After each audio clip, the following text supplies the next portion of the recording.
Smart super Sundar Nemani వీక్షకులకు స్వాగతం.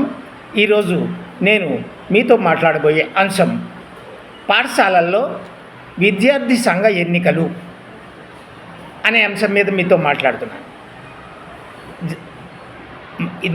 పూర్వం నుంచి కూడా పాఠశాలల్లో విద్యార్థుల మధ్య పోటీతత్వాన్ని, స్నేహభావాన్ని, విద్యార్థి నాయకత్వ లక్షణాలని తెలియడం కోసం ఈ విద్యార్థి సంఘ ఎన్నికలు అనేటువంటివి జరుగుతూ ఉంటాయి. దీంట్లో అనేక రకాలైనటువంటి పోస్టులకి పిల్లలు పోటీ పడడం జరుగుతూ ఉంటుంది. ముఖ్యంగా హెడ్ బాయ్, హెడ్ గర్ల్, అలాగే cultural head boy, head girl, అలాగే sports head boy, head girl అనేటువంటి ఇవి కొన్ని అయితే, కొంతమంది ఆయా గ్రూప్స్ ఉంటూ ఉంటే 4 గ్రూపులుగా ఉంటూ ఉంటాయి. దానికి కెప్టెన్, వైస్ కెప్టెన్ అనేటువంటి కొన్ని కూడా జరుగుతూ ఉంటాయి అన్నమాట. ఇవి జనరల్గా పాఠశాలల్లో జరుగుతూ ఉంటాయి. తద్వారా ఏంటంటే ఎలక్షన్లు అనేవి భారతదేశంలో జరుగుతూనే ఉన్నాయి. గత కొన్ని నెలలు కానీ జనరల్ ఎలక్షన్స్ అయ్యాయి. అని రాష్ట్రాల అసెంబ్లీలకి ఎన్నికలు జరిగాయి. అలాగే తెలంగాణలోను, ఆంధ్రాలోను కూడా ఎన్నికలు జరగడం అయింది. కాబట్టి ఈ ఎన్నికలు అనేటువంటివి ఏమిటి, దేనికి జరుగుతున్నాయి అనేటువంటివి విద్యార్థులు కూడా తెలుసుకోవాల్సిన అవసరం ఉంది.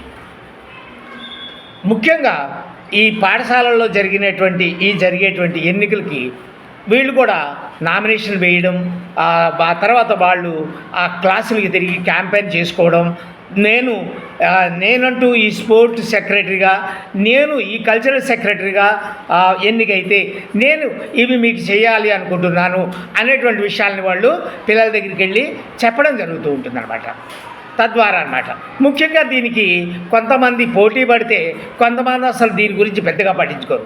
దానికి ప్రధాన కారణం వాళ్ళకి ఏంటంటే ఇలాంటి నాయకత్వ లక్షణాలు లేకపోవడం, అలాగే ఇటువంటి అంశాల మీద ఇష్టం లేకపోవడం అనేటువంటి విషయం కారణం చేత వాళ్ళు మాత్రం ఇందులో పాల్గొనడం ఉండదు.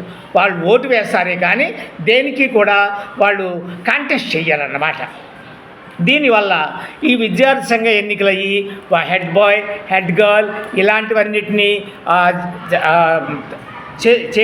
వాళ్ళు ఎలక్షన్స్లో నిలబడి గెలవడం వల్ల వాళ్ళకి ఏమవుతుందంటే విద్యార్థులకి నాయకత్వ లక్షణాలన్నీ కూడా పెంపొందించే అవకాశం ఉంటుంది.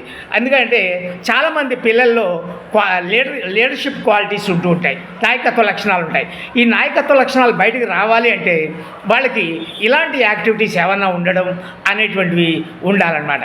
అందుకోసమే ముఖ్యంగా ఈ పాఠశాలల్లో ఈ కార్యక్రమాన్ని చేయడం ద్వారా ఎలా వేయాలి, ఓటు ఎలా వేయాలి, బ్యాలెట్ పేపర్ని ఎలా మడత పెట్టాలి, ఆ బ్యాలెట్ పేపర్ ఇన్వాలిడ్ కాకుండా ఉండాలంటే ఏ పద్ధతిలో మడత పెట్టి బాక్సులో వేస్తే కరెక్ట్గా ఆ ఓటు చెల్లుబాటు అవుతుంది అనేటువంటి అంశాల మీద ఈ విద్యార్థులకి స్పష్టమైనటువంటి అవగాహన ఏర్పడుతూ ఉంటుంది.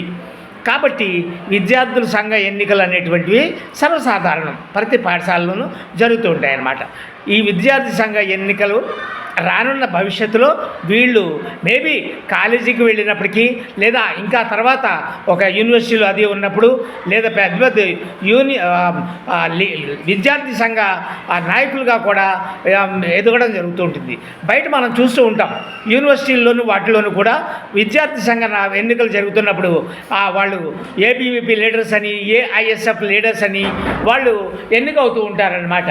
కాబట్టి ఈ ఎన్నికల్ని మీరు తప్పనిసరిగా పాల్గొనండి, ఎన్నికల విధానాన్ని చూడండి, ఎన్నికల తప్పనిసరిగా వీటిని మీరు ఇష్టమైనటువంటి దాని మీద ఇష్టమైనటువంటి నిలబడండి, లేదంటే మిగిలిన వాళ్ళు దీన్ని అబ్జర్వ్ చేయండి. ఇదే మన భారతదేశంలో కూడా ఈ పద్ధతులను జరుగుతాయి. భారతదేశంలో ఆయా పార్టీల వాళ్ళు కూడా వాళ్ళు నామినేషన్ వేయడం, నామినేషన్ ఉపసంహరించుకోవడం, అలాగే ఓటు వేయడం ఇవన్నీ జరుగుతూ ఉంటాయి అన్నమాట. అదే పద్ధతి. కాకపోతే ఏంటంటే కేవలం ఇది కేవలం ఆ పాఠశాలకి సంబంధించిన అంశం అన్నమాట. ఇదే ఈరోజు నేను మీతో మాట్లాడాలి అనుకున్న